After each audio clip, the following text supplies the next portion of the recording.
TV조선 열혈 기자들이 직통으로 전해드립니다. 보도본부 핫라인 지금부터 시작합니다. 저는 엄성섭입니다. 먼저 이 시각 국회로 가보겠습니다.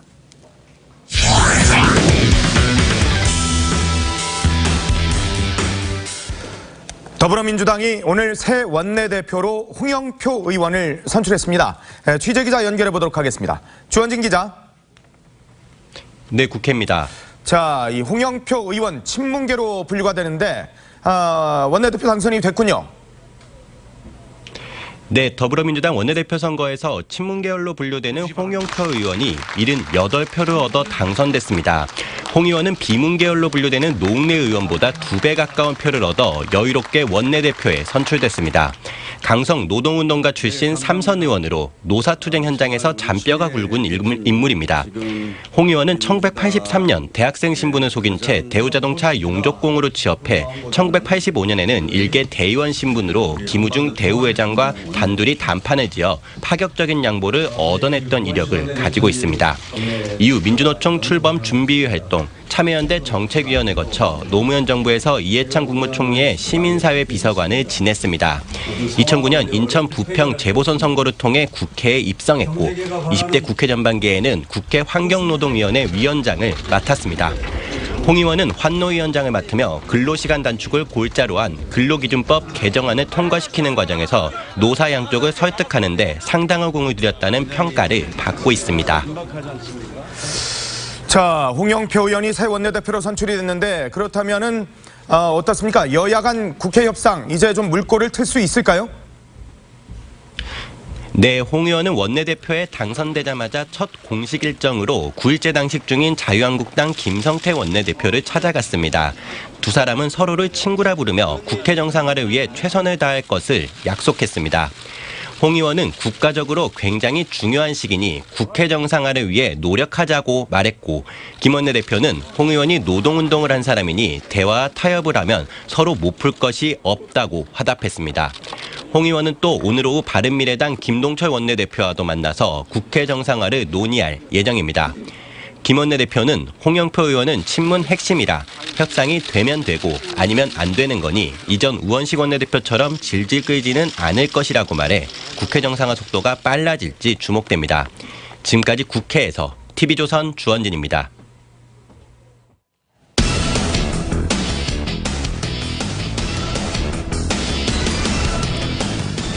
북한에 장기 영유됐다가 풀려난 한국계 미국인 3명 어제 새벽 2시 45분 귀환했습니다.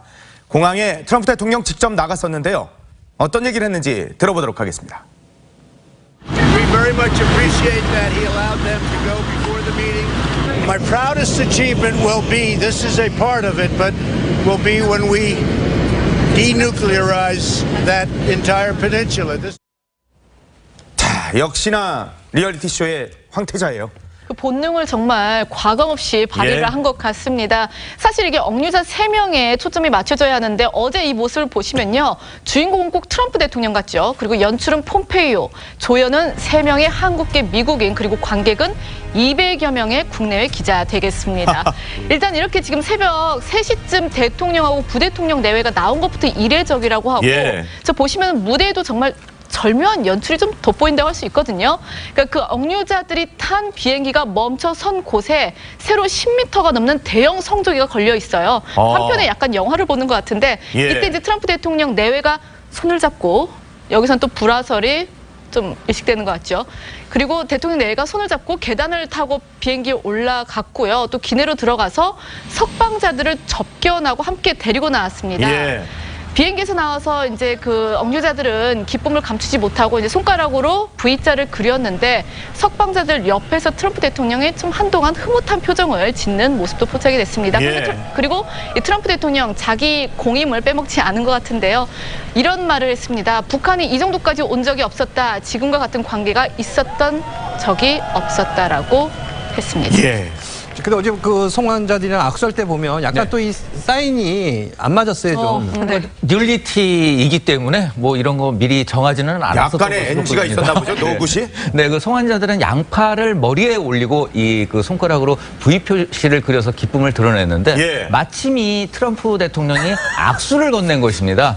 자칫 민망할 수 있는 상황이었지만 쇼맨십이 있어서인지 트럼프 대통령은 손을 거두며 대신 웃으면서 이 V자를 한 손으로 잡는 모습이 보였는데요. 이 화면 보시면 또 뒤에 나오시는 분 같은 경우에는 살짝 이제 그 가슴에 손을 얹는 그런 장면도 있었습니다. 이렇게 V자를 그리다가 다시 또 뒤에 웃음을 이렇게 가슴에 손을 얹기도 하는데요. 어찌됐든 이 기쁨의 표시이지 않았나 하는 생각이 듭니다.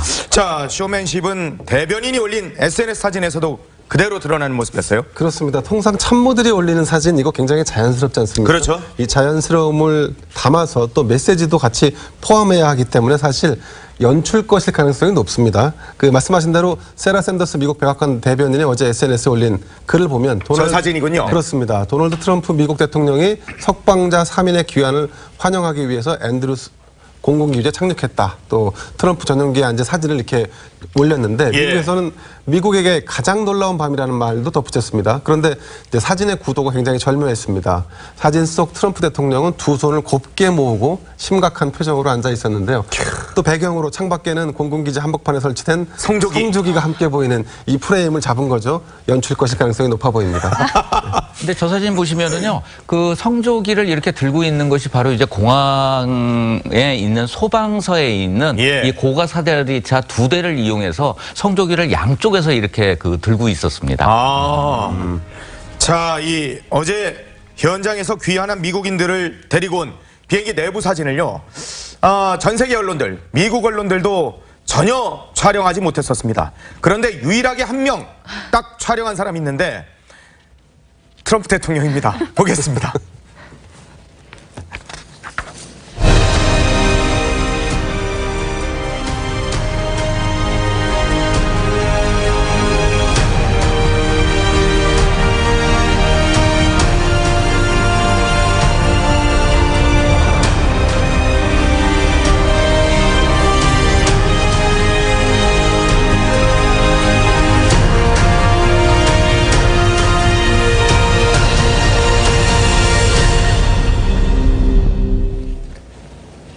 근데 결국 이 영상은 트럼프 대통령의 단독 특종인 거죠.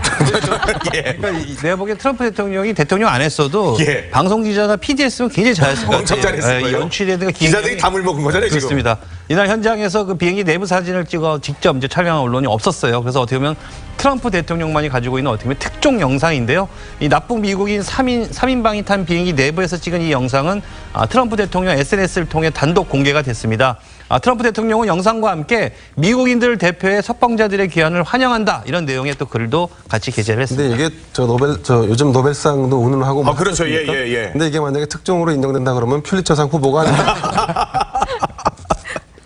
자, 일단 그 석방된 3명의 이 미국인들, 겉으로 보기에는 건강상으로는 좀 큰 이상은 없어 보이기는 하는데 어땠었대요, 북한에서? 이야기를 했습니다. 이제 북한에 가장 오랫동안 억류가 됐던 김동철 씨가요, 북한에서의 생활에 대해서 간단히 소개를 했는데 먼저 들어보시죠. 여러 가지 대우를 받은 것은 있습니다만은 첫째 노동을 많이 했고 또 병이 났을 때 또 치료도 좀 받았습니다. 그러니까 이제 억류자 3명 가운데 김동철 씨 같은 경우에는 2년 반으로 가장 억류 기간이 길었던 인물인데요. 귀국 소감을 묻는 취재진 질문에 꿈만 같다. 우리는 너무너무 행복하다. 당연하겠죠. 그리고 북한에서 어떤 대우를 받았는가, 이런 질문에 대해서는 김동철 씨가 이렇게 대답했습니다. 3사람이 다른 방식으로 다 대우를 받았다. 다 각기 있었다. 하지만 나의 경우에는 많은 노동을 해야 했다고 이제 밝히면서 그래도 아팠을 때는 치료를 받았다고 설명을 했는데요. 일단 이 억류자들은요, 바로 이제 이게 끝난 다음에 워터리드의 그 국군 병원으로 가서 치료를 받았다고 합니다. 자, 이 그 미국인들 석방도 물론 중요한 일이지만 사실 또 북한에는 이 한국인 억류자들도 있지 않습니까? 그럼요. 그래서 이 문제도 요새 지금 계속 거론되고 있는데 네. 어떻게 뭐 북한이 좀 긍정적인 메시지를 보냈다고요? 그러니까 우리 억류자 어떻게 되는 것이냐 이 질문이 정말 가장 많이 쏟아지고 예. 있는데 청와대 관계자가 이에 대해서 어제 드러나지는 않았지만 최선을 다하고 있습니다. 이런 답변을 내놨는데 북한과의 예민한 관계를 생각해서 좀 말을 아끼고 있는 것으로 해석이 됩니다. 실제로 우리 정부의 지속적 요구가 있었고 북한 측이 석방을 검토해 보겠다는 답변도 내놓은 것으로 알려집니다. 네, 북한이 2013년부터 간첩죄 등으로 구금하고 있는 한국인 6명에 대한 석방을 검토하겠다고 밝힌 것이 맞다면 이제 향후 미북 정상회담과 남북관계 급진전을 염두에 둔 것으로 보입니다. 누구보다 아마 북한에 억류된 한국인들 가족, 이분들이 가장 애가 탈 텐데요. 직접 한번 들어보시죠. 국민, 우리 대한민국 국민이잖아요. 그 억류된 세 사람, 그 국민의 인권을 정말 존중한다면 그들을 기억하고 그들의 석방을 위해서 강력하게 적극적으로 그 북한에 요구를 했으면 좋겠어요. 탈북 종업원 송환하고 맞교환하는 조건을 내걸 수도 있을 것 아닌가 뭐 이런 얘기까지도 나오거든요. 그렇습니다. 북한이 그동안 납치라고 주장해온 2016년 중국의 북한 식당 탈출 종업원 문제가 있습니다. 예. 한국인 송환의 변수가 될 수 있다는 지적들이 그동안 쭉 제기됐었는데 북한은 아직 억류 한국인 석방에 대한 대가로 중국에서 있었던 종업원들의 북송을 요구하지 않고 있습니다. 그런데 이런 점에 비춰보면 협상이라고 하는 것은 아시겠지만 주고받는 것을 의미하는 것인데 북한이 지나치게 좀 양보하고 있다는 시각들이 전문가들 주장에서 나오고 있습니다. 그것은 미북 회담 이후에 북한이 어떤 청구서를 내놓을지, 혹시 북한이 이 타임테이블상 파놓은 어떤 일종의 함정 같은 거에 빠지는 것은 아닌지 이에 대한 경계가 필요하다라고 하는 지적이 전문가들 사이에서 계속해서 나오고 있습니다. 그렇군요. 자, 이 트럼프 대통령 노벨상 얘기가 벌써부터 나오고 있는데 어떤 얘기를 하는지 한번 보도록 하겠습니다. Everyone thinks so, but I would never say it. You know what I want to do? I want to get it finished. The prize I want is victory for the world, not for even here. I want victory for the world, because that's what we're talking about. So that's the only prize I want. Could something still scuttle this meeting? 자, 얼마 전에만 해도 막 노벨 막 지지자들이 그럴 때 그냥 싹 한번 웃어주는 모습하고는 사뭇 다른데요? 겸손모드인데요? 그 예전에 보면 저희 그 TV 광고에 보면 그 노인 부부가 나오셔서 난 필요한 거 없다. 근데 옆집 내는 뭐 보일러 새로 놨더라. 뭐 이런 거 나오죠. 그런 거 있었죠. 지금 딱 그런 분위기. 이제는 이미 이제 판은 깔려졌고 굳이 내가 계속 여기서 노벨상을 얘기하는 것보다는 남들이 준다 그러면 뭐 거절을 받지 말고 이 정도입니다. 그래서 말은 굉장히 좀 겸손 모드지만 이 표정은 역시 또 숨길 수가 없었는데요. 이런 질문에 답을 한 뒤에도 또 유난히 또 흐뭇한 미소를 지었습니다. 다른 내용도 노벨상에 신경 쓰지는 않겠다고 하지만 또 이 미북 정상회담에 집중했다는 취지를 밝혔지만 또 굳이 노벨상을 마다할 이유는 없다. 뭐 이런 뉘앙스도 담겨 있습니다. 그래서 또 실제로 또 이달 초 미국 공화당 하원 의원 18명이요. 이 트럼프 대통령을 노벨 평화상 후보로 이미 공식 추천한 것으로 지금 알려져 있습니다. 뉴욕타임스도 어제 그 트럼프 대통령의 수상 가능성을 배제할 수 없다. 이렇게 또 보도했고요. 또 일부 보도에서는 이 트럼프를 비판하는 사람들은 이 세계에서 가장 권위 있는 상 중 하나인 이 노벨 평화상을 트럼프 대통령이 받는다는 생각 자체를 좀 받아들이지 못한다. 뭐 이런 비난도 있지만 역대 수상자들과 역사학자들은 이 논쟁이 있는 정치인들 가운데에서도 이 상을 받은 전례가 있다. 이런 또 얘기를 하고 있습니다. 그러니까 어쨌든 분위기는 지금 뭐 노벨상 후보로 가고 올라가 있습니다. 알겠습니다. 다음 주제로 가보겠습니다.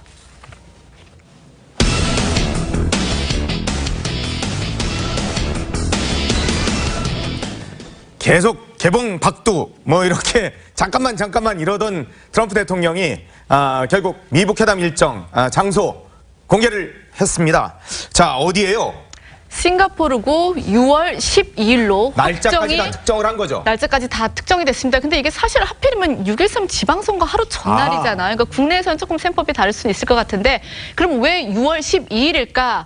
G7 정상회의가 그 전에 있습니다. 6월 8에서 9일 날 캐나다에서 열리는데 물론 우리나라는 참가하진 않습니다. 근데 바로 이제 그 직후에 열린다는 건데 원래는 G7 이전으로 그러니까 6월 8, 9일 그때 이전으로 거론이 되긴 했는데 일정이 좀 너무 빡빡하지 않을까. 회담 준비가 어려울 수도 있다. 이런 점이 이제 고려된 것으로 전해졌고요. 아마 예. 끝나자마자 트럼프 대통령은 곧바로 캐나다에서 싱가포르로 직행하는 그런 시나리오도 검토 중인 것으로는 알려져 있습니다. 일각에서는 이런 보도도 있더라고요. 청와대에서 뭐 5월 말, 6월 초로 요청을 했다 이런 보도도 나왔으나 뭐 수용되지 않은 것 같고 어쨌거나 뭐 6.13 지방선거 하루 앞둔 날짜라서 국내 정치권 셈법은 좀 복잡할 듯 보입니다.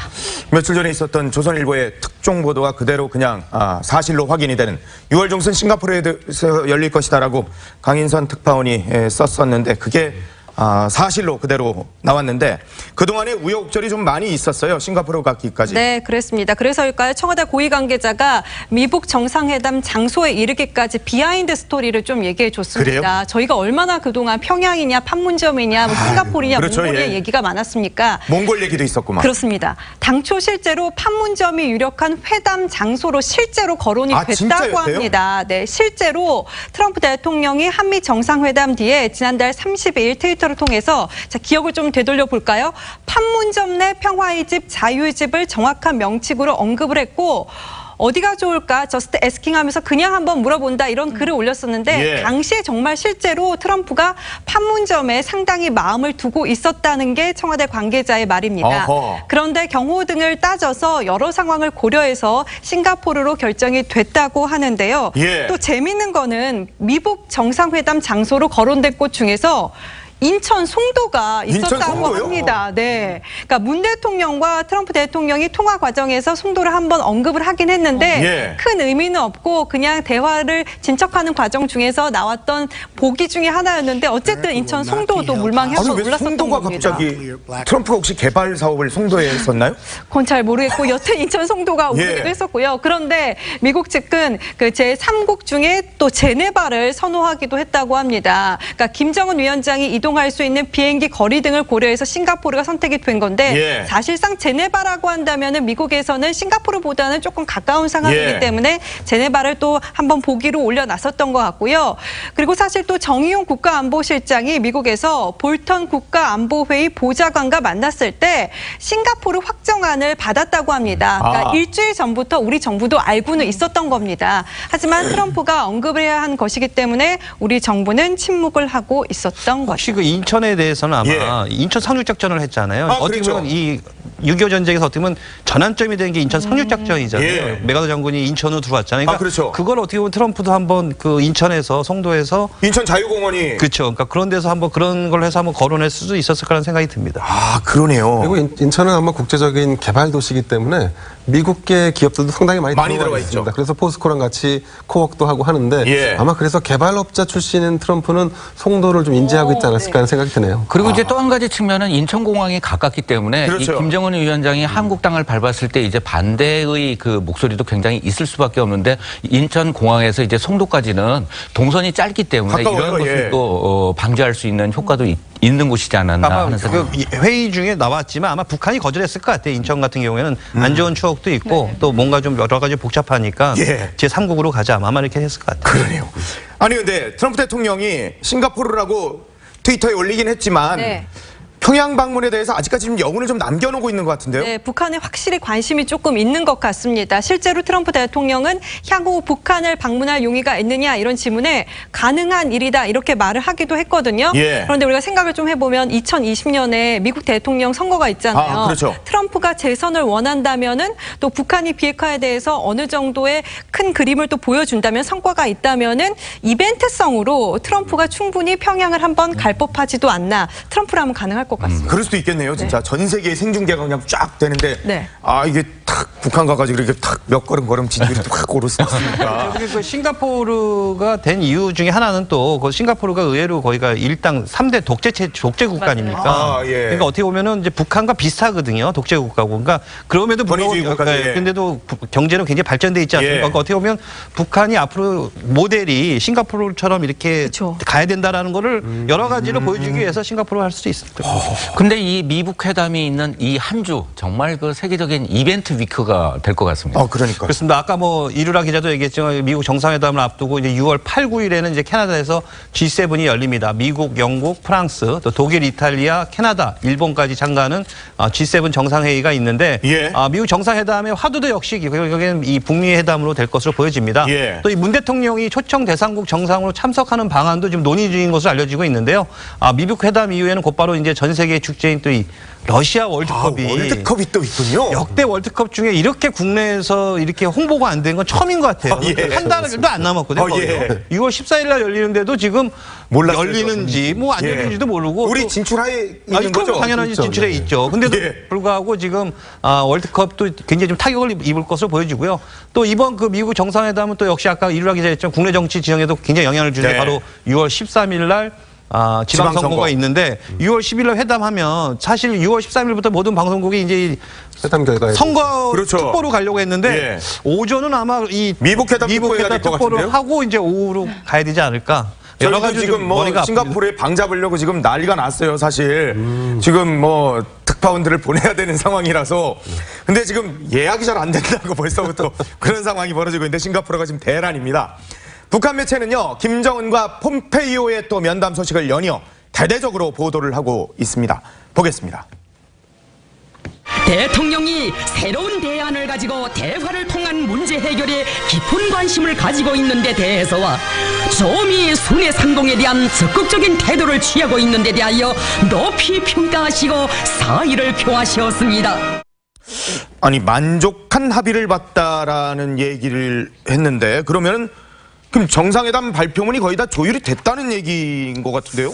뭐 조금 앞서가는 얘기일 수 있겠지만 그 국가의 정상끼리 만나는 자리, 이 정상회담이라고 하는 것은 예. 양측의 합의가 기본적으로 전제되지 않고는 성사되지 않는 것이 상예입니다. 예. 그래서 아마 이번에도 더군다나 지금 미국과 북한이라고 하는 것 굉장히 특별한 정상의 만남 아니겠습니까? 예. 그래서 아마도 기본적인 그 틀은 다 양측이 좀 합의를 하지 한 게 아닌가 뭐 이런 전망이 나오고 있습니다. 실제 폼페이오 장관의 두 차례 방북을 통해서 비핵화 로드맵과 체제 안전 보장에 대한 주고받는 거래 상당 부분 진행됐을 가능성이 점쳐지고 있습니다. 어허. 또 전문가들은 정상회담 발표문의 틀은 일정 부분 만들어졌을 거라고 분석하는 게 중론입니다. 다만 합의 내용이 비핵화와 체제 안전 보장에 대한 두루뭉실한 약속, 그러니까 우리가 지금 가장 우려하는 부분이죠. 그런 상태에 그치게 된다면 구체적인 내용이 반영돼 있지 않다면은 또 다른 문제가 그럼 안 되죠. 예, 예. 그렇습니다. 어제 북한 매체에서는 북미 정상회담을 뜻하는 조미 순화회담이라는 표현을 처음 내놨는데요. 예. 전문가들은 김정은이 미국과 회담에 세습 방조를 공식 인정받으려고 한다. 뭐 이런 분석을 내놓고 있습니다. 그렇군요. 자, 그런데 북한이 공개한 김정은과 폼페이오 간의 면담에서 네. 눈에 띄는 사람이 한 명 있었는데 은발에 한 명이 있었어요. 이분 누구예요? 바로 앤드류 킴이라는 인물인데요. 앤드류 킴이요? 네. 한국계인가 보죠? 그렇습니다. 그 실무 담당을 하는 분이었어요. 그러니까 예. 폼페이오 장관 옆에 배석한 은발의 한국계 중년 남성이 바로 앤드류 킴인데 미 CIA의 북한 전담 조직 코리아 임무센터 센터장입니다. 이번에 미국 측에서 유일하게 배석을 한 인물인데요. 예. 한국에서 태어났습니다. 그런데 정의용 국가안보실장과 오촌 관계입니다. 그래요? 네, 그랬었는데 또 고등학교 동문이기도 하고 그런데 그 고등학교 시절에 도움 일을 한 겁니다. 미국으로 이민을 간 거죠. 그리고 올 초부터 이제 급변하는 정세 속에서 한미의 긴밀한 가교 역을 맡았던 것으로 전해지고 있고요. 워싱턴 정가에서는 그 미국 정상회담이 전례 없이 빠르게 성사된 데에는 다 앤드류 킴의 역할이 컸다. 이런 평가까지 또 내고 있습니다. 예. 또 CIA 국장이었던 폼페이오가 북한과의 접촉을 총지휘했다면은 실무는 앤드류 킴이 핵심 참모인 것이다. 이렇게도 볼 수가 있고요. 그 앞서 말씀드린 대로 한국에서 태어났고 고교 시절에 미국으로 이민을 가서 아주 잘 성장을 하신 그런 또 분이라고 볼 수가 있을 것 같습니다. 정의용 실장하고는 오촌. 네. 거기다 고등학교 같이 다녔고. 네. 오촌이면 굉장히 가깝잖아요, 사실은. 그렇죠. 그런데 이 앤드류 김이라는 분이 서훈 국정원장하고도 또 이 동문 학연 관계가 있다는데요? 네, 서훈 국가정보원장과는 서울고 인맥으로 연결이 돼 있는 상황입니다. 그래서 친분이 굉장히 있는 것으로도 전해지고 있고 조금 전에 이제 윤우리 기자가 설명하신 대로 정우영 청와대 국가안보실장 역시 서울고 동문이에요. 그러니까 세 명이 다 서울고 동문인 셈인 거죠. 특히 이제 오천 외종숙으로 정신장관은 자주 의견을 나누는 것으로도 알려져 있습니다. 미국에 저런 라인이 있다는 건 굉장히 중요하고 좋은 일이니까요. 그런데 앤드류 김이 북한 쪽 인사들 쪽에서 폼페이오 장관을 영접을 하는 것 같던데요? 네, 그렇습니다. 아까 그 공항에서 내리는 거 보면은 그 북한 그 앞에 보면 이제 김영철 당 부위원장, 또 여기에 또 리용호 외무상 등 이 북측 인사들 뒤에 보면 머리가 저기 희끗하신 분이 앤드류 김이 보이지 않습니까?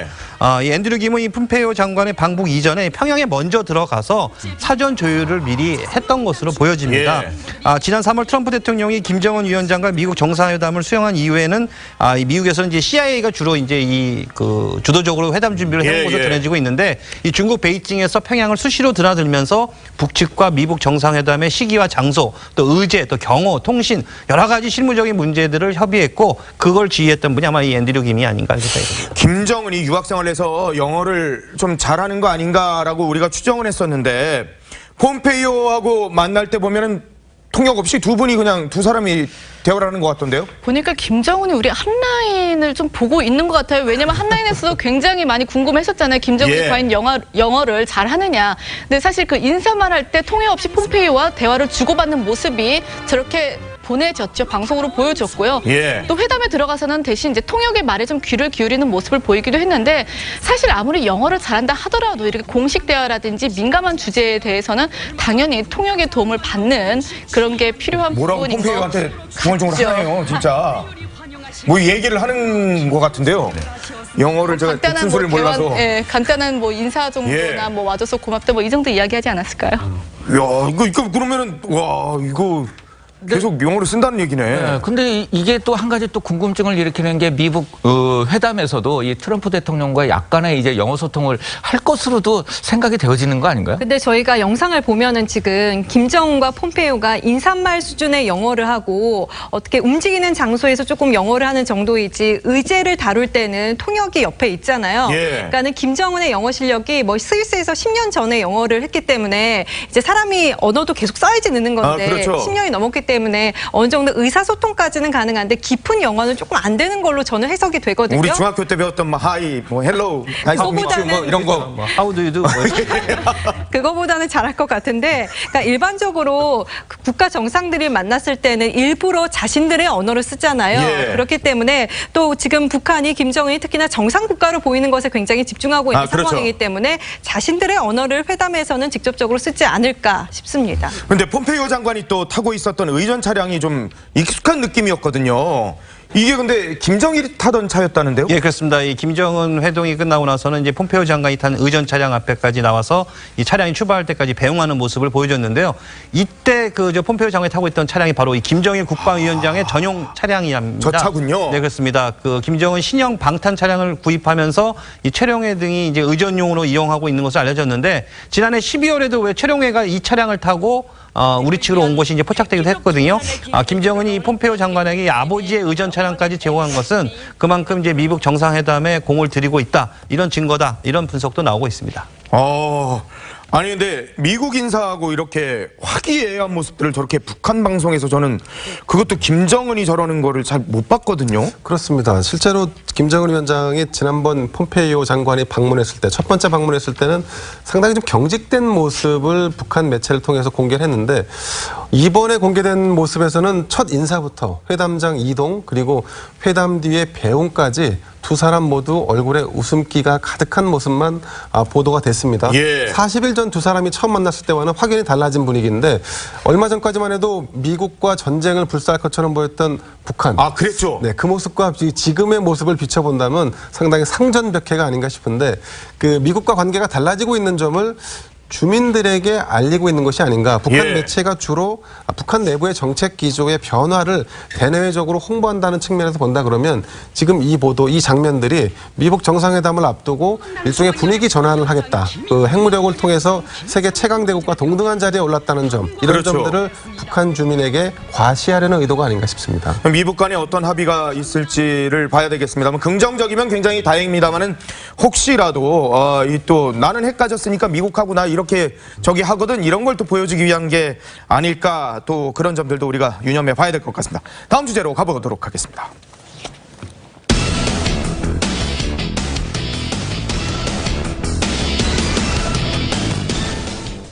홍익대학교 미대 수업 중에 남성 누드 모델이 촬영이 돼서 이게 온라인 커뮤니티 사이트에 유포가 되는 그런 일이 발생했었는데 자 이게 어떻게 된 일인 건지 이 지금 최초 유포자가 잡히긴 잡힌 거죠? 네, 잡혔습니다. 일단 이 사건은 지난 1일 날 일어났는데 한 인터넷 게시판에 한 남성의 나체 사진이 유포가 된 겁니다. 이 남성의 얼굴 또 신체 부위가 그대로 드러나 있는 사진이었는데 그렇다면 이 사진은 어디서 촬영이 됐느냐? 이게 이제 수업 중에 일어난 일인데 홍익대 학생들이 그 참여를 했던 누드 크로키 수업에서 몰카로 찍힌 겁니다. 원래 찍으면 안 되는 거잖아요. 네, 당연히 찍으면 안 되는 거죠. 그리고 이런 사례가 이제까지는 없었다고 홍익대 측에서도 밝힌 바 있는데요. 저 사진과 함께 피해자를 좀 약간 성적으로 조롱한 듯한 그런 글도 함께 그 인터넷 사이트에 올려왔었거든요. 근데 이게 이제 수업 중 촬영된 거라서 이제 학생들이 한 건 줄 알고 학교 측에서도 자백해라 이렇게 요구를 했는데 알고 보니까 지금 붙잡힌 용의자가 동료 모델이었습니다. 그러니까 그 수업에 그 지금 피해자 모델 한 명만 있었던 게 아니라 남성과 여성 모델이 각각 2명씩 있었어요. 근데 여성 동료가 어떤 불만을 품고 촬영을 한 것으로 드러났죠. 그러니까 여성 모델이 남성 모델을 찍어서 유포를 맞습니다. 했다라는 거.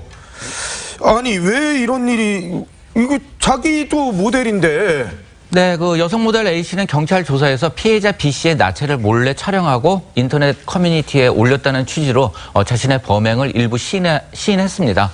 A씨와 피해자 B씨는 사건 당일 처음 본 사이라 그래요. 근데 약간의 말다툼이 있었다고 합니다. 둘 사이에? 네, 이 말다툼의 경위에 대해서는 제가 나중에 조금 설명을 드릴 텐데 좀 사소해 보여요. 일반인이 보기에는요. 이 다른 모델들과 함께 써야 할 탁자를 피해자 B씨가 혼자 차지하고 누워 있어서 용의자가 자리가 좁으니 나오라고 했고 이 과정에서 말다툼이 벌어졌다고 합니다. 또 그리고 A씨는 말을 했는데 대꾸를 안 하니 조금 화가 나서 사진을 찍어 올렸다 이렇게 이야기를 했는데요. 이 자신의 범행을 저질렀다는 취지로 진술을 했습니다. 근데 이게 그 저희 일반인들이 보기에는 사소한 그 다툼이라고 보이지만 사실 그 이런 그 누드 모델의 그 활동 영역은 굉장히 프로이거든요. 그렇죠. 단순하게 어떤 뭐 그 옷을 갖다 벗는다는 개념이 아니라 그들만의 영역이 있는 상황인 거고 그다음에 또 일부 시간이 지났을 때는 휴게 시간을 가져야만 그 이 포즈를 제대로 취할 수가 있거든요. 근데 그 시간대에는 사실상 일반인이기 때문에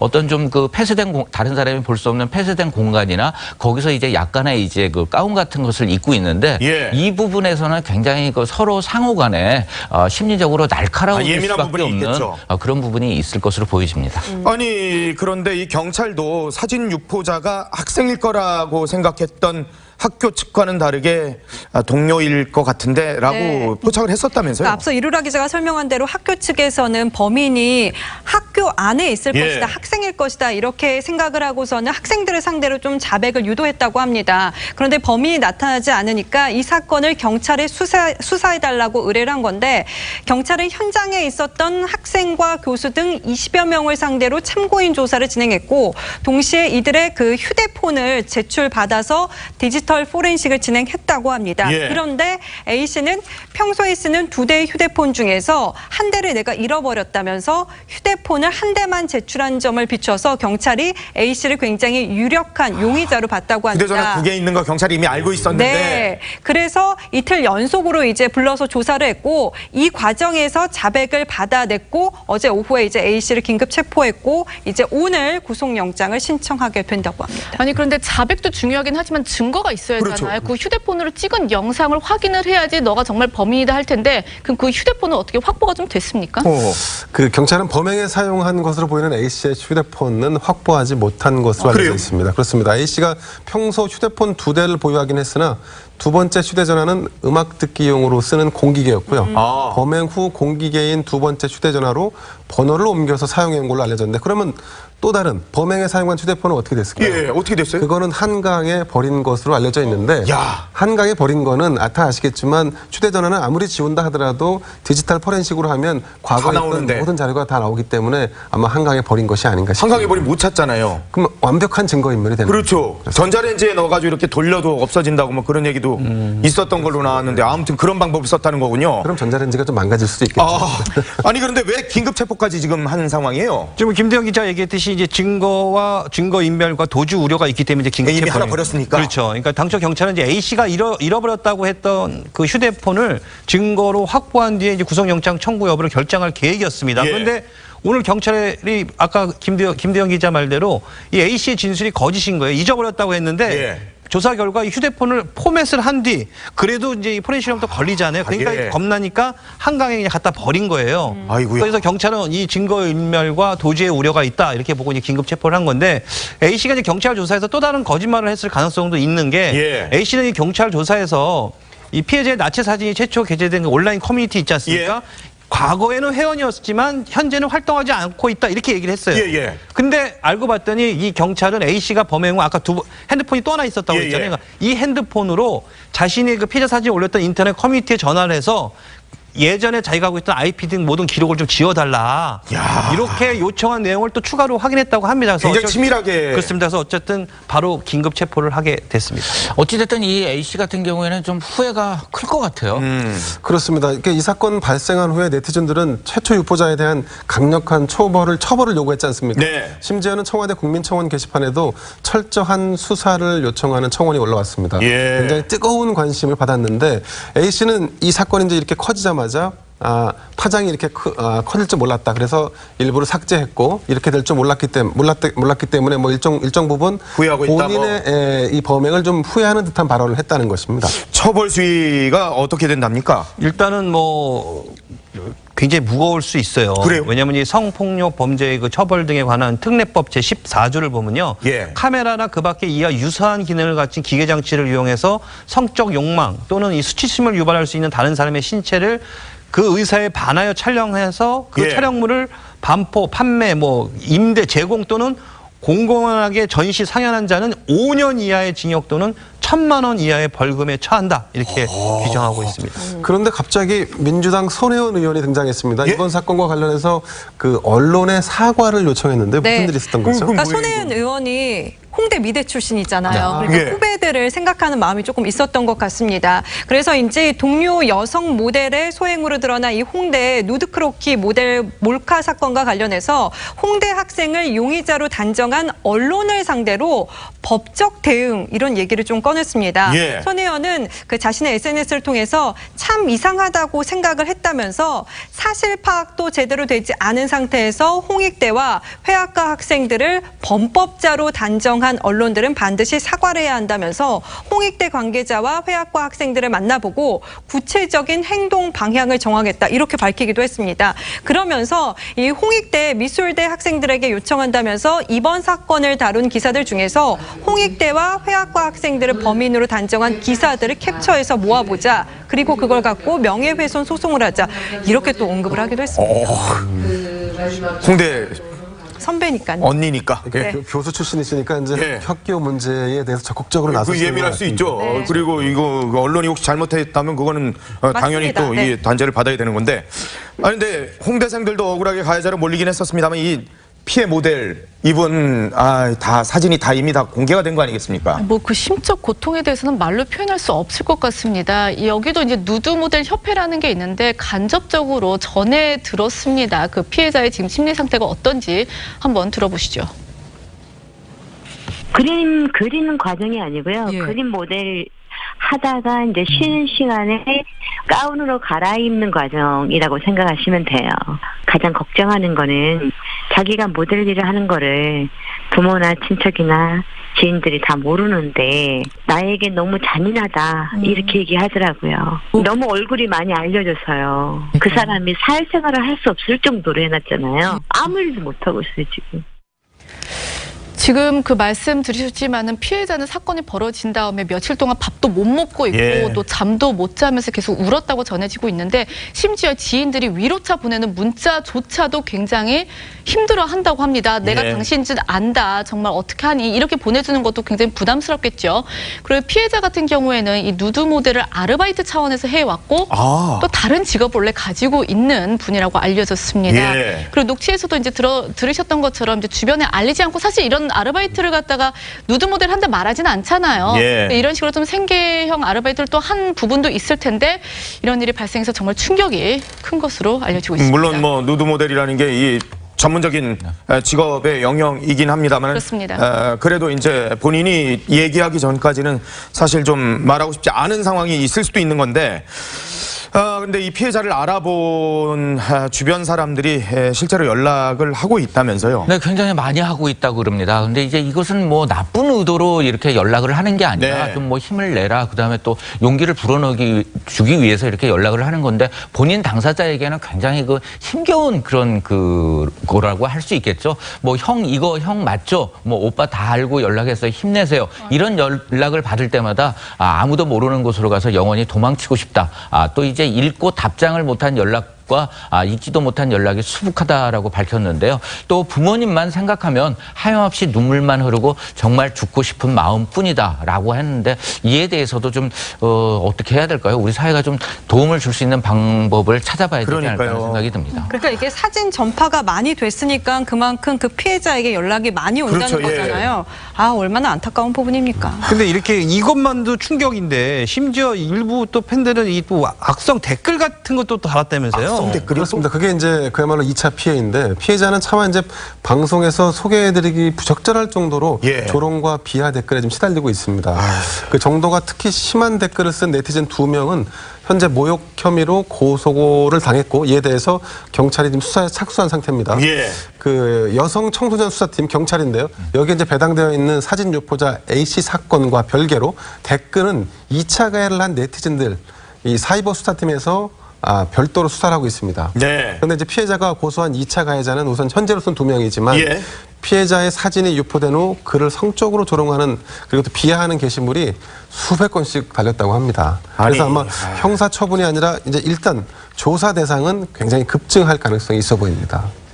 이게 피해자 입장에서 이게 얼마나 사실 힘든 상황인지 이거를 상대방을 이해한다면 이렇게 어떻게 글을 올릴까요? 근데 이 커뮤니티 사이트, 글이 올라왔던 사이트가 좀 논란이 있었던 여러 가지 남성 혐오 사이트 아니야? 뭐 이런 일부 이런 얘기들이 있었거든요. 그런 논란도 있지만은 이게 지금 서버 문제도 있습니다. 그 서버가 항상 국내냐 해외냐에 따라서 항상 논란이 나오는데 그러니까 서버가 해외에 있으면 왜 수사하기가 굉장히 힘들잖아요. 그렇겠죠. 운영진 소재 파악도 어렵기 때문에 또 운영진 소재를 파악한다 하더라도 경찰에서 협조 요청을 했을 때 외국의 서버가 있게 되면 또 그쪽에서 이제 협조를 쉽게 하지 않으면 뭐 알아낼 방법이 없는 거죠. 경찰 같은 경우에는 운영진에게 이메일을 보내서 협조 요청을 해봤는데 지금 원활하지도 않은 상황이다 이렇게 전하기도 했습니다. 이건 좀 수사에 협조를 해 주셔야 될 것 같습니다. 이 피해자 마음 좀 이해를 해야 될 것 같네요. 다음 주제로 가보도록 하겠습니다.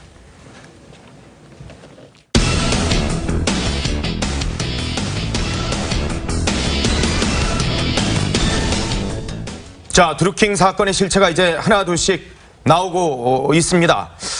그런데 김경수 의원과 드루킹이 연락을 주고받았을지도 모르는 휴대폰 사용 내역, 이거를 들여다볼 수 없게 된다? 네, 그렇습니다. 이런 상황이 올 것을 예측을 한 것일까요? 그래서 이제 언론 보도가 나오자마자부터 김 의원에 대한 경찰 조사가 좀 빨리 이루어져야 된다. 이런 얘기가 계속해서 나왔었잖아요. 드루킹 일당이 구속당한 지 44일 만에 김 의원에 대한 소환이 이루어졌고 경찰 내부에서는 이게 증거 확보는 이미 늦었다. 이런 회의론이 또 나오기도 경찰 했습니다. 내부에서요? 네. 근데 이렇게 소환이 늦어지면서 결국 누구랑 통화를 했는지 핸드폰 사용 내역 같은 이런 부분은 이제 파악이 좀 불가해진 겁니다. 아니 왜 그 통화 내역을 못 보는 거예요? 보면 되는 거 아니에요? 그러니까 현행 통신비밀보호법이라는 게 있는데요. 여기에 보면은 이동통신 사업자는 최대 12개월 동안 통신 사실 확인 자료를 보관할 수 있습니다. 1년치만? 네, 그러니까 그 정권은 또 이제 그 1년치는 또 이제 버리는 겁니다. 예. 그러니까 검찰이나 경찰 등 수사기관이 요청할 경우에는 이를 제공해야 할 의무가 있기 때문인데 결국 작년 대선인 그 5월 9일 이전에 각종 통신 자료 1년 보존 기한이 만료가 됐기 때문에 해당 통신사가 이제 기록을 삭제한다는 겁니다. 이로써 김 의원이 대선 전에 그러니까는 2017년부터 2016년 그 사이에 있었던 대화는 이제 우리가 확인을 해볼 수가 없는 겁니다. 통화를 한 상대방의 전화번호, 통화 일시, 발신 기지국 위치, 인터넷 기록 등이 모두 사라지게 되는 건데 사실 이번 댓글 조작 사건의 핵심 중 하나는 드루킹이 대선 이전에도 대선 결과에 영향을 미칠 목적으로 댓글을 조작했는지 이 과정에서 김 의원이 지시 또는 방조를 하면서 개입을 했는지 여부인데 이제 이를 따져볼 방법이 없어진 겁니다. 경찰 하면 사실 우리가 그 고정관념 중에 하나가 초동 수사를 나가는 그런 멋진 장면이 연출되는데 근데 이번 같은 경우는 이렇게 지금 증거를 인멸할 수 있는 시간을 준 게 아니냐. 그래서 늑장 수사라는 비판이 나오고 있습니다. 아까 윤은희 기자가 이야기를 한 것처럼 그 드루킹 일당이 구속된 지 44일 만에 소환이 되고 그러니까 늑장 소환 이런 이야기도 있었었고 또 휴대폰도 확보하지 않았다. 경찰의 소홀한 태도가 항상 논란이지 않았습니까? 그런데 일단 경찰은요. 그 드루킹의 통화 내역은 확보한 상황입니다. 그런데 중요한 건 김경수 의원의 그 통신 기록 확보하는 게 훨씬 더 중요한 거지. 왜냐면은 드루킹을 통해서 뭐 김경수 의원이랑 통화한 게 설령 있다 하더라도 김경수 의원이 그러니까 이 사람이랑 통화를 했다 하더라도 그 무렵에 또 누구랑 통화했는지 이렇게 아는 게 이 사건 전체 윤곽을 아는데 중요하기 때문인데요. 그런데 경찰은 지금 김 의원 휴대폰도 그 이제 압수를 하지 못했고 또 통신과 계좌 내역 확보 못한 상황이죠. 관련해서 김경수 의원은요 경찰에 공을 좀 넘긴 듯한 그 발언을 했는데 한번 들어보시죠. 그다음에 그 텔레그램상으로는 그쪽에서 뭘 보내왔는지 그건 제가 이게 정확하게 확인한 바는 없습니다. 그리고 지금 그 부분까지도 저는 아마 경찰의 텔레그램 쪽에 다 남아있을 거기 때문에 그걸 보고 확인하는 게 맞다라고 봅니다. 사실 이걸 가지고도 그 검찰과 경찰에 조금 이제 그 싸움은 아니고 약간 좀 갈등이 있긴 했었는데 왜냐하면 뒤늦게 경찰이 지난달 말에 김경수 의원에 대한 그 통신 계좌 압수수색 영장을 신청을 했지만 이마저도 검찰에서 기각을 하지 않았습니까? 이것 때문에 좀 갈등이 있었었고 그런데 또 경찰은요 지금까지 영장 재신청은 또 하지 않고 있는 상황입니다. 그리고 이게 지금 그 이제 정치권의 요구대로 뭐 특검으로 가더라도 사실 경찰에서 넘겨받은 정보를 가지고 수사를 하지 않습니까? 근데 뭐 이런 이제 기본 자료가 없다 보니까 특검도 부담일 수밖에 없고 그러다 보니까 경찰이 정말 이 시간만 벌어다 준 게 아니냐 이런 비판이 나오고 있는 상황입니다. 언론에서 거듭 각종 의혹들을 제기를 했고 이런 것들이 필요하다라고 얘기를 했는데도 불구하고 경찰에서는 늑장 수사를 하고 있다가 결국 그 상황들이 지금 사실로 뭔가 하나둘씩 나오고 있는데 이제 와서 수사를 하려고 하니까 증거는 이미 다 사라져버리고 볼 수도 없는 상황들이 벌어지고 있다는 건데 김경수 의원 측에서 이 드루킹 측에서 후원한 2,700만 원 있지 않습니까? 이 문제와 관련해서 3주 전부터 이미 대책 논의가 있었다 이런 보도가 또 나왔었는데요. 이건 어떻게 되는 겁니까? 이 언론사의 만약에 보도에 따르면 사실 김경수 의원은 그 후원금 중에 드루킹이 지원한 뭐 10만 원인가 그거는 확인했다. 그때 기자회견에서 그렇게 얘기를 했었잖아요.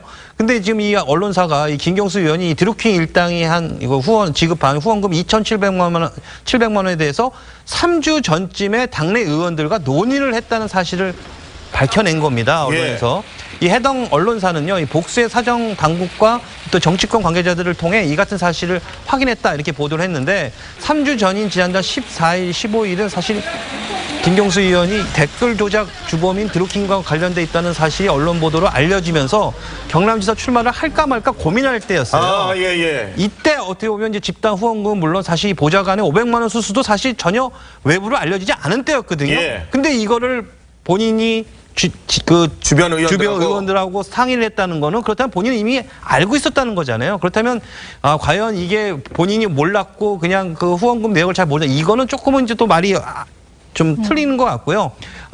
뭐 이 드루킹 측의 거액 후원을 알고 있었다 이런 게 어떻게 보면 좀 사실로 드러날 수 있는 걸로 보여지고요.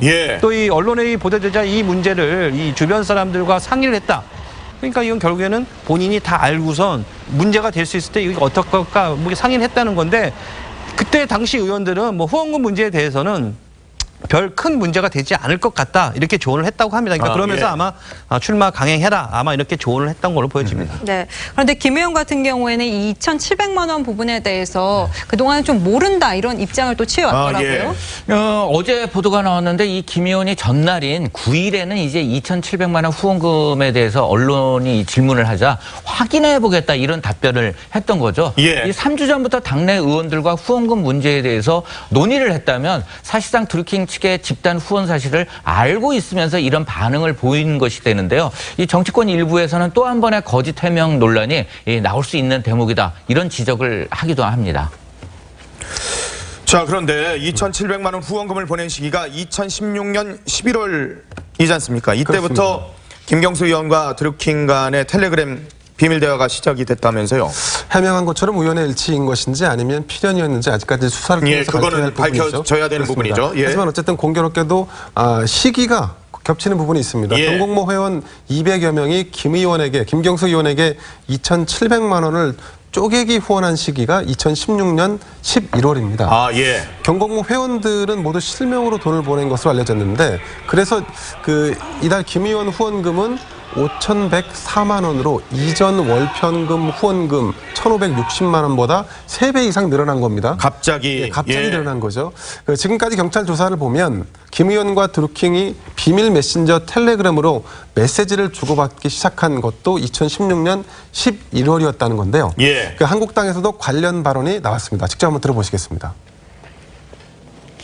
거액 후원 이후 드루킹과 김경수 후보가 비밀 메신저 텔레그램을 사용했다는 사실은 드루킹의 후원이 전형적인 쪼개기 후원이었음을 시사하고 있습니다. 이것은 명백한 정치자금 위반입니다.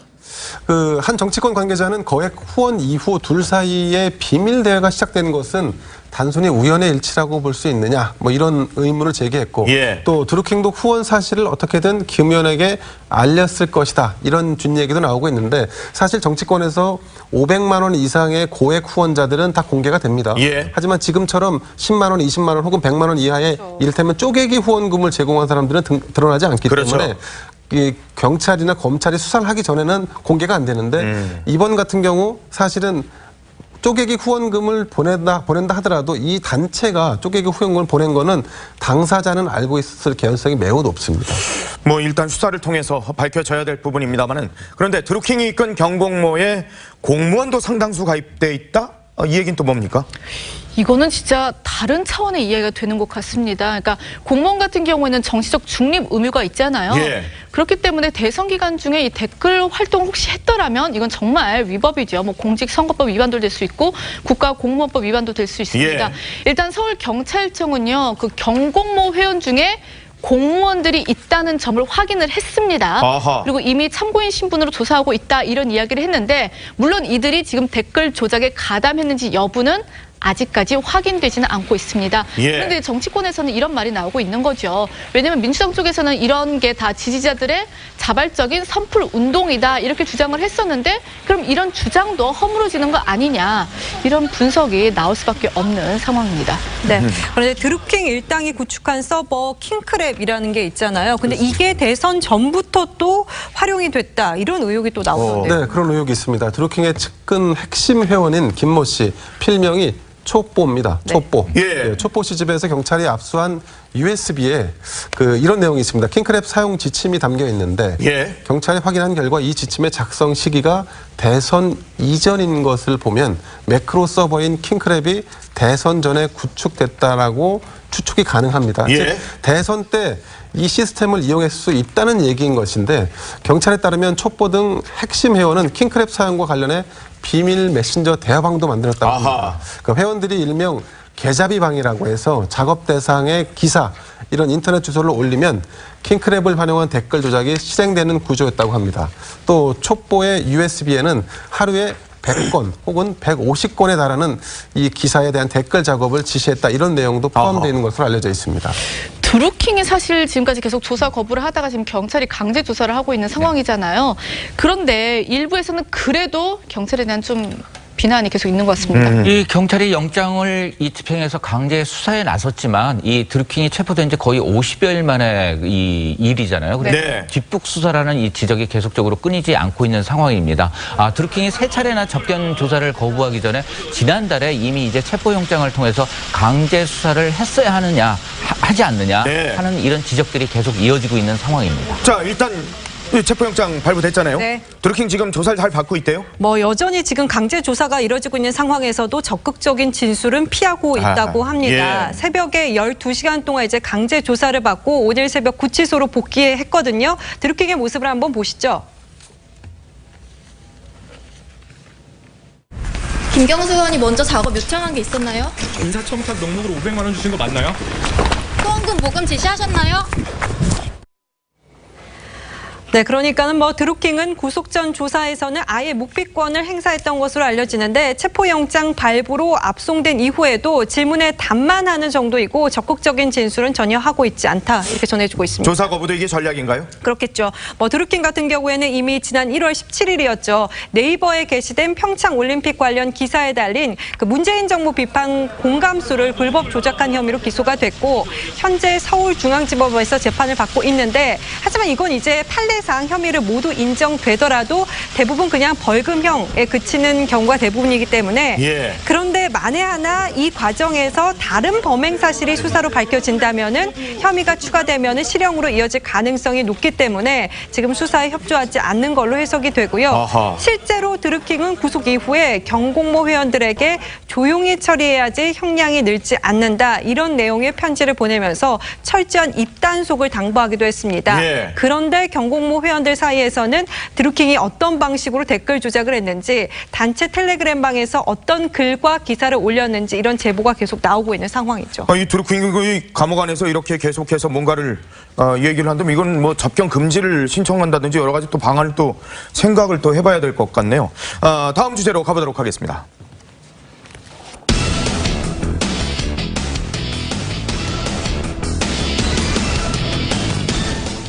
자, 단식을 하다가 결국 병원으로 실려갔었던 김성태 자유한국당 원내대표.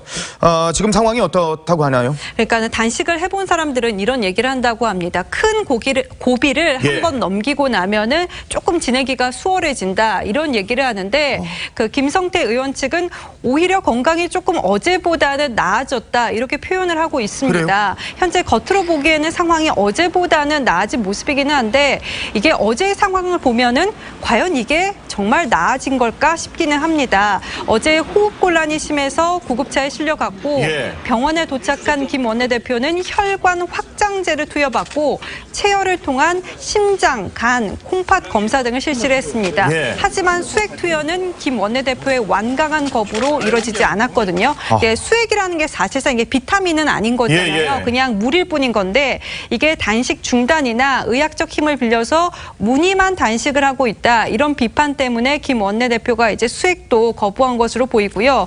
한국당은 사실상 김 원내대표가 손발이 지금 저려서 감각이 없는 상태라면서 동맥 혈전까지 걱정이 된다는 게 의무실장의 소견이다. 동맥 혈전이요? 네, 동맥 혈전이 걱정이 된다. 이렇게 예. 의무실장이 전했다고 하고요. 원내대표에서 퇴임하는 우원식 그 의원이 김성태 원내대표의 건강을 걱정하면서 병원을 찾기도 했거든요. 예. 그 모습을 직접 한번 보시죠. 보고할 거야. 하지마. 그만해. 보고할 거야. 수행 맞고 그만해. 아니 건강해야 뭐 싸움도 하지. 네가 해줘야 될 거 아니야. 네가 해줘야 내가 일어나지. 네가 다 마무리하고 가. 할 수가 지금 없게 됐잖아. 이따 갈 거야. 유승민 대표가 저 문재인 대통령까지 대상을 하자는데 그걸 어떻게 해? 그건 내가 안 그랬잖아. 나는 그런 이야기 처음 들어보고 그래 네가 나 풀어줄 수 있잖아. 네가 좀 해주고 힘들어 죽겠다. 진짜 솔직한 심정을 얘기를 하고 있는 것 같은데 우원식 전 원내대표도 사실 마음이 좀 무거울 것 같아요. 동료 의원이잖아요. 네, 그렇습니다. 여야 협상을 지금 이루지 못하고 이제 결국 자리를 떠나게 되는 거잖아요. 우 원내대표로서는. 네. 우 원내대표는 고별회견에서 가장 중요한 협상 파트너인 제1야당 김성태 원내대표가 8일째 단식을 하는데 임기를 마치게 돼서 마음이 무겁다 이러면서도 저도 단식을 해봐서 그 고통이 어떤지 잘 안다 이렇게 언급을 하기도 했습니다. 하지만 결국 단식이 두 원내대표 사이에서 공통점은 됐지만 연결고리가 되어서 여야 간의 협상을 이루지는 못했습니다. 아니, 지금 수액도 거부했다 그러는데 단식은 계속 이어가고 있는 겁니까? 그렇습니다. 일단 특검이 수용될 때까지 단식을 계속 이어가겠다는 게 지금 김성태 원내대표의 입장인데요. 예. 병원에 갔다가 복용할 만한 그 처방만 받아갖고 다시 이제 농성장으로 어제 오후 4시 30분에 복귀를 했습니다. 그 김성태 원내대표는 병원을 나서면서 기자들과 문답을 가졌는데 저는 꼭 특검을 관철시킬 거고 내일 민주당 새 원내대표가 답을 해주길 기다리겠다 뭐 이런 얘기도 했었고요. 또 5월 국회를 정상화시키고 싶은데 그래서 이제 국회가 열리길 기다리겠다 뭐 이런 입장까지 얘기했습니다. 김 원내대표는 어떤 경우든 국회의장이 5월 14일 국회를 소집하면 여야 간 합의에 의해서 드루킹 특검 법안과 추가 경정 예산안 그리고 국회의원 사퇴 문제를 처리하는 이 모든 법안을 패키지로 처리하겠다 이런 입장을 밝혔습니다. 그러면서 이 합의가 이루어질 때까지 단식 투쟁을 이어가겠다는 입장을 투명했는데 지금 건강이 지금 좋지 않은 상태이기 때문에 이 단식을 멈추게 할 수 있는 키는 민주당 새 원내대표가 가지고 있지 않을까 싶습니다. 자, 이제 뭐 야당 원내대표가 저렇게 목숨을 걸고 단식까지 가면서 특검을 요구하고 있는 상황. 검찰과 경찰이 아마 부끄러워해야 할 것 같습니다. 초동 수사를 잘했고 제대로 된 수사를 했다면은 과연 특검이란 얘기가 정치권에서 나왔을까? 이 부분 검찰과 경찰이 자성을 내야 될 것 같은데 김성태 원내대표 단식으로 호흡곤란까지 가고 이 병원까지 실려가고 있는 상황인데 이 조롱하는 글이 또 올라왔다고 하는데 이건 또 뭡니까? 어저께 사실 그 김성태 원내대표의 그 화면 노출된 걸 보시면요. 이렇게 그러니까 옷이 조금 올려져서 배가 노출이 됐습니다. 근데 이걸 두고 의도된 것이다. 이런 이제 조롱글이 SNS에 올라온 건데요. 왜 이런 조롱글이 올라왔냐. 단식한 티를 내려고 오히려 상해를 이렇게 들어 올린 것이다. 이런 댓글들이 나왔는데 이제 여기에 대해서 자유한국당 대변인이 비판했습니다. 그러니까 김 원내대표의 농성장은 뜨거운 햇볕이 그대로 노출되는 이 국회 본청 계단 앞 공간이다. 그러니까 이게 아침 시간만 되면은 농성장 그 온도가 안의 온도가 정말 치솟는다. 그리고 지금 김 원내대표 건강 상태가 악화돼 있는 상황이기 때문에 고온의 몸 상태가 계속되고 있고 혈압, 맥박 다 불안정한 상황이다. 그리고 이런 상황에서 갑작스레 가슴 통증, 호흡 곤란이 닥쳐왔는데 그러니까 이 실려가던 도중에 그 갑갑한 느낌이 들어서 윗옷을 올린 것을 갖다가 마치 단식한 티를 내려고 올린 것처럼 의도된 것처럼 쓰는 것은 정말 몹쓸 태도다 이렇게 비판을 했습니다. 네, 그러면서 이제 자유한국당에서는 이 물과 소금으로 연명하고 있는 김 원내대표를 조롱하는 SNS 글과 보도에 대해서 적극적으로 대처하겠다 이런 입장을 나타냈죠. 제가 어제 그 장례식장에서 이 자유한국당 의원을 만났거든요. 그 얘기를 하는데 이 의원들 사이에서도 사실 김성태 의원의 이 단식 투쟁이 굉장히 결연하고 완고하다고 합니다. 그러니까 아무리 말려도 이건 진짜 평소에 어떤 김성태 의원과 다른 뭔가 비장한 그런 모습이 비치다고 하는데 이렇게 조롱하고 이런 댓글 가만히 있을 수 없겠죠. 이 자유한국당은 의도된 행동, 뭐 자작극이라고 하는 그 SNS의 글과 그것을 보도하는 일부 언론의 보도 형태에 대해서는 눈살을 찌푸리게 만든다 이렇게 말하고 있고요. 자유한국당은 12일 김성태 원내대표 단식 농성 보도와 관련해서 이 단식 농성을 악의적으로 왜곡하고 흠집내기에 급급한 보도 형태에서는 이 당 차원에서 강력하게 대응할 것이다 이렇게 지금 말하고 있습니다. 정치적인 식견이나 사안 그리고 보는 눈은 다를 수 있겠죠. 의견은 차이가 있을 수 있을 겁니다. 그렇지만 이런 상황들을 무방비 지금 이렇게 무차별적으로 이렇게 한다.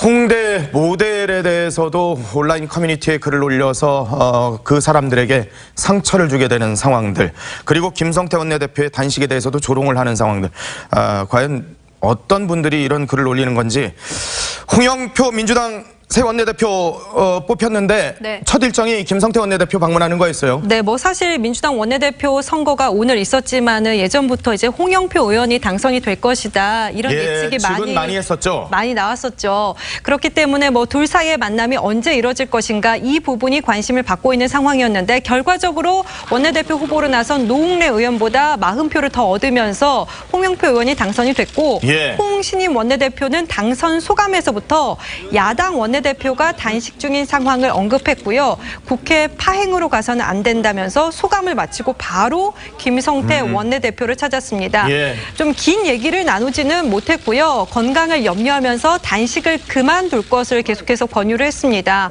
홍영표 신임 원내대표의 말 한번 들어보시죠. 상황 파악이 아직 안 됐기 때문에 지금 건강을 생각해서 좀 단식을 빨리 하는 게 좋겠다 그 얘기를 했어요. 두 분 다 친구분이라고 이제. 야, 이게 친구분. 아니 지난번에 환노위를 같이 했었죠. 다른 얘기 한 거 없어요. 네, 노동계 출신인 홍영표 의원은 19대 국회 시절에 김성태 자유한국당 원내대표와 환경노동위원회 여야 간사로서 입을 맞춘 바가 또 있습니다. 친구라고도 할 수가 있겠죠.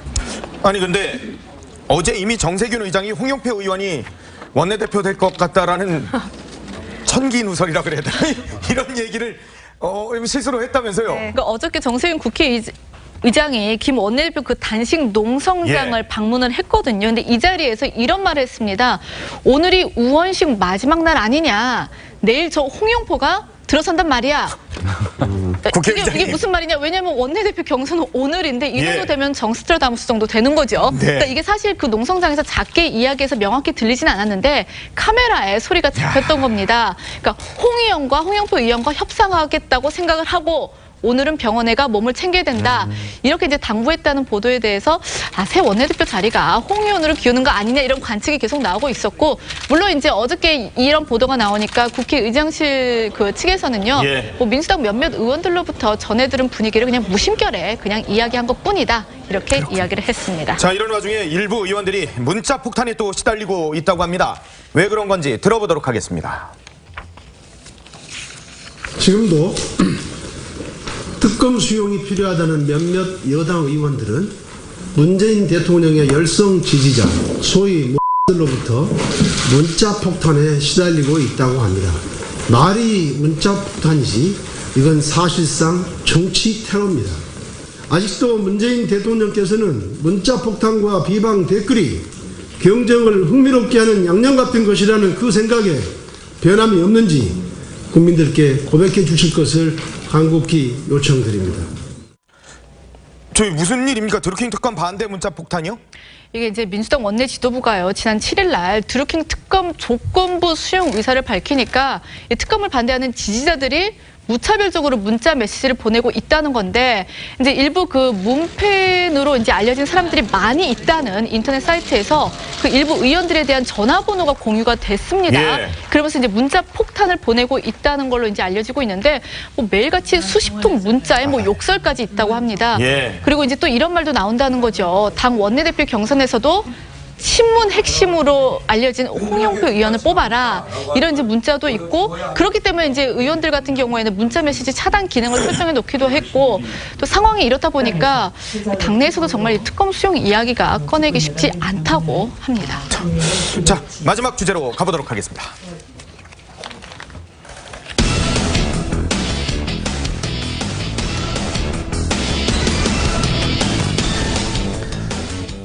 (1950년대와 60년대를) 대표했던 가수분이라고 합니다. 특유의 낭랑한 목소리가 특징이라고 하는데 홍콩 아가씨의 주인공인 가수 금사양 씨.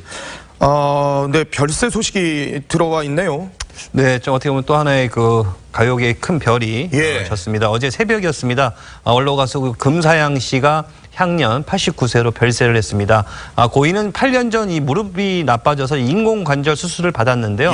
거동이 불편해지면서 약 6년간 이 요양병원 생활을 해왔다고 합니다. 최근엔 식사도 못하고 링거에 의지할 정도로 상태가 나빠졌는데 결국에는 운명을 달리하시게 됐습니다. 이게 저 홍콩 아가씨라는 노래는 알겠는데 사실 금사양 씨는 제가 좀 낯설거든요. 네, 그 1929년 평양에서 태어났습니다. 이 상공부에서 영문 타자수로 근무하던 중 조선 13도 전국 가수 선발대회에 참가해서 1등을 거머쥐면서 가요계 첫 발을 내딛었는데요. 하지만 정말 이제 피는 못 속이는 듯합니다. 금사양 씨의 아버지와 오빠 모두 바이올리니스트였고요. 음악가 집안이라고 할 수 있죠. 금사양 씨는 유일하게 집안에서 대중 연예인이었습니다. 금사양 씨는 1948년에 현 KBS인 서울 서울중앙방송국 전속 가수 1기생으로 활동을 했는데요. 한국전쟁 발발 후에는 님 계신 전선을 부르면서 위문 공연을 다녔다고 합니다.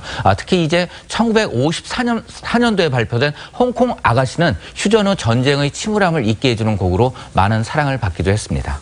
사실 금사양 씨가 그 홍콩 아가씨를 통해서 전국적인 유명 가수로 이제 그 반열에 올랐거든요. 근데 이 노래가요, 당시 미국 문물이 들어오면서 사교춤이 딱 보급되기 시작할 즈음이에요. 그래서 그때 이제 히트한 어떻게 보면 국내 사교춤 노래 1호기도 하는데 이게 낯설지가 않습니다. 왜냐하면 2005년 이영애 씨가 주연한 그 영화 친절한 금자씨의 배경 음악으로 나오기도 했거든요.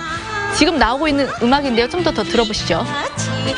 다정스런 그 사람이면 그 가슴에 안겨 나누고 싶어요.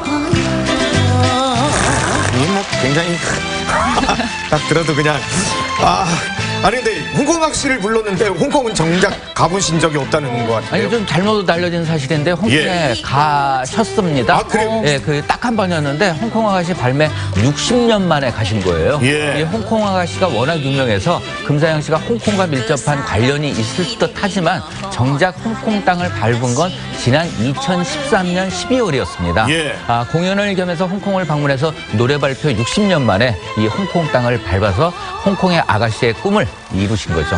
금사향이라는 이름이 되게 특이하거든요. 네, 금사양 참 아름다운 이름인데요. 이 본명은 최영필입니다. 예명이시군요. 이 금사양 씨는 전성기 때 증류수 같은 목소리다 이런 평가를 받았는데 이 금사양이라는 이름은 이 목소리 덕분에 얻은 이름입니다. 금사양은 이 한자를 풀이하게 되면 검은고를 울려서 나는 교양악이라는 뜻인데요. 이 작사가 고려성 씨께서 지어준 예명이라고 합니다. 근데 한국 가수 최초로 하이힐을 신어서 또 화제가 됐었다고요? 하이힐도 그냥 하이힐이 아니라 10cm가 넘는 하이힐을 신었습니다. 그 시절에요? 그 시절은 사실 고무신이 대부분이었잖아요. 근데 이제 고인이 생전 한 언론 인터뷰에서 이런 말을 했습니다. 한복을 당신이 입었는데 비단 한복에 하이힐을 신으면 다들 앙증맞다고 부러워했다 이렇게 이야기를 했고요. 또 그 이제 6.25 당시 군부대 위문 공연 다닐 때도 하이힐을 신었는데 그 하이힐을 신고 전장을 누비는 모습에 멋쟁이라고 불렸다. 하지만 하이힐 무릎 관절엔 좋지 않죠. 그랬죠. 고인이 평생 맞아요. 그 무릎 관절로 고생을 했다고 전해지고 있습니다. 저희 TV조선 탐사 프로그램 세븐의 모습을 드러내기도 했었는데요. 한번 보겠습니다. 내가 사명감 가지고 할 수 있는 데만 노래했어.